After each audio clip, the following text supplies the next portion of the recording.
এই মিটিংয়ের মাধ্যমে আমরা জানবো যে কোন খাবারে কোন ধরনের পুষ্টি থাকে এবং সেই পুষ্টিগুলো আমাদের শরীরের কি কি কাজে লাগে। আমরা তো অনেক সময় শুধু খাবার খাই না, এক সময় কিন্তু ছিল আমরা পেট ভরার জন্য শুধু খাবার খাইতাম। আগে এক সময় অনেক অভাব ছিল না, অনেক অভাব ছিল, অনাটন ছিল, মানুষ গমের ভাত খাইছে, কাউনের ভাত খাইছে, ওই যে যে কচুর যে সজির যে মুড়াগুলো আছে না ওগুলো সিদ্ধ করে খাইছে। কেন খাইছে এগুলো? কারণ পেটে প্রচণ্ড ক্ষুধা, ভাত নাই, চাল নাই, কি খাবে? মানুষ না খেয়ে থাকছে 2 দিন 3 দিন, সারাদিন কোনো খাবার নাই। তো আগে তো মানুষ যেটুকু খাবার খাইছে শুধু পেটের ক্ষুধাটা নিবারণ করার জন্য খাইছে, কিন্তু এখনকার গল্পটা কিন্তু একটু ভিন্ন। এখন কিন্তু আমাদের পর্যাপ্ত পরিমাণে খাবার আছে, খাদ্য নিরাপত্তা যেটা বলি আমরা, ফুড সিকিউরিটি যেটাকে বলা হয়, এই খাদ্য নিরাপত্তায় কিন্তু আমরা অনেক দূরে এগিয়ে গেছি। অর্থাৎ আমরা এখন খাদ্যে স্বয়ংসম্পূর্ণ। এক একটা খাবারে কিন্তু এক এক ধরনের কাজ করে আমাদের শরীরে। যেমন আমরা যদি চালের কথা যদি বলি, ভাতের কথা যদি বলি, ভাত, রুটি, গম, এগুলো কিন্তু আমার শরীরে শক্তি যোগায়। আমরা যদি কাজ করি না, কাজের শক্তিটা কিন্তু আমরা পাই যে শর্করা খাবার থেকে, অর্থাৎ ভাত থেকে, তারপরে রুটি থেকে, পরাটা থেকে, এগুলো থেকে আমরা কি পাই? শক্তি পাই। আবার দেখা যায় আমাদের নানান ধরনের রোগ ব্যাধি হয় না। অনেকে দেখবেন ওই যে যদি কোথাও যদি একটু কেটে যায় কিংবা কোথাও যদি একটু ঘা হয়, যদি আপনি ওষুধ নাও খান, ওইটা কিন্তু এমনি এমনি ভালো হয়ে যায়। অনেকে দেখবেন, হয় কিনা বলেন তো? কারণ আপনার শরীরেও কিন্তু একটা রোগ প্রতিরোধ ক্ষমতা আছে। যেমন আপনার যদি কোনো রোগ ব্যাধি হয়, আপনার শরীরে এমন একটা অ্যান্টিবডি তৈরি হয় ওই রোগ প্রতিরোধ ক্ষমতার কারণে, থাকার কারণে ওগুলো এমনি এমনি ভালো হয়ে যায়। তো আমাদের শরীরে, যার শরীরে যত বেশি রোগ প্রতিরোধ ক্ষমতা বেশি, তার কিন্তু রোগ ব্যাধি কম হয়।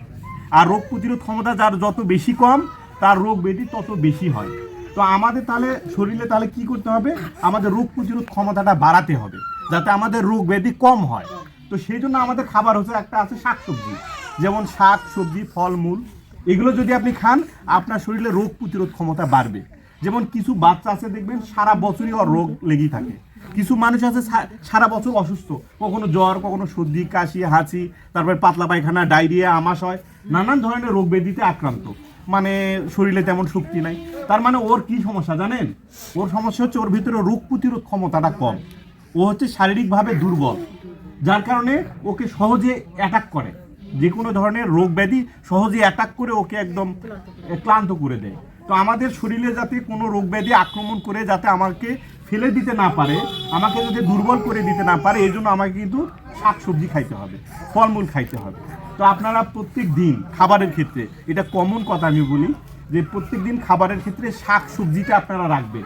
শাক সবজি খাবেন, ফলমূল খাবেন, এবং এইটা কিন্তু রাখবেনই প্রত্যেক দিনে, অল্প হোক বা বেশি হোক, মানে যতটুকু পারেন ততটুকু খাবেন। এইটা একটা বিষয়।